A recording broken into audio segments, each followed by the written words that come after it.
자, 그러면 이 시각 용산 대통령실 연결해서 대통령실은 어떤 표정인지 상황 알아보도록 하겠습니다. 대통령실 새벽부터 취재하고 있는 강희연 기자 연결해 보겠습니다. 자, 강 기자, 상황이 급박하게 돌아가고 있습니다. 경호처는 언제까지 관저를 막아설 걸로 보입니까?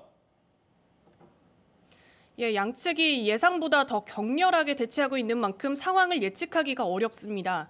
이 경호처는 적법한 절차에 따라서 경호 조치가 이루어질 거라고 했던 기존 입장대로 대통령 경호를 최우선으로 두고 공수처를 강하게 막아서고 있습니다. 박존준 경호처장은 이 경호법상 경호구역을 이유로 수색을 불허했습니다.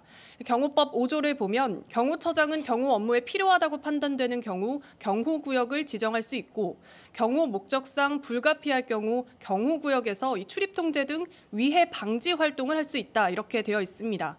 그러니까 경호처는 대통령을 체포하려는 공수처의 영장 집행을 위해 요소로 판단한 걸로 보입니다. 다만 전문가들은 이 정당한 법 집행을 위해로 볼 수 없다고 지적하고 있어서 향후 경호처의 판단이 적법한지에 대한 이 논란도 있을 걸로 보입니다. 앞서 경호처는 관저로 진입하는 1차 관문이라고 할 수 있는 공관촌 정문 출입은 막지 않았습니다.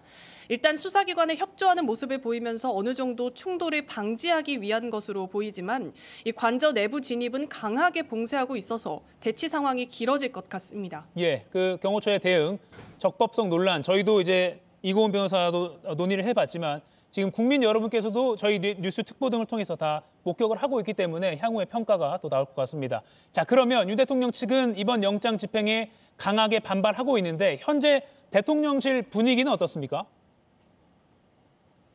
네, 윤 대통령 변호인단 소속 윤곽근 변호사는 이 체포영장 발부 자체가 불법 무효라고 주장을 했죠.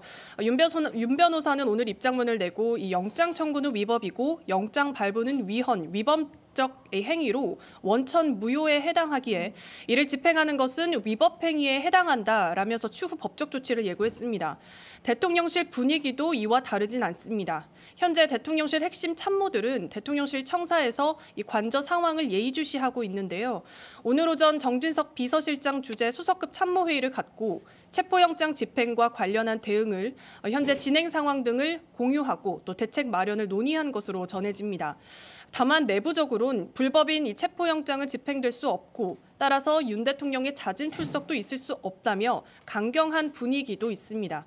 앞서 공수처는 정진석 대통령 비서실장에게 체포영장 집행 협조 공문을 보냈는데요.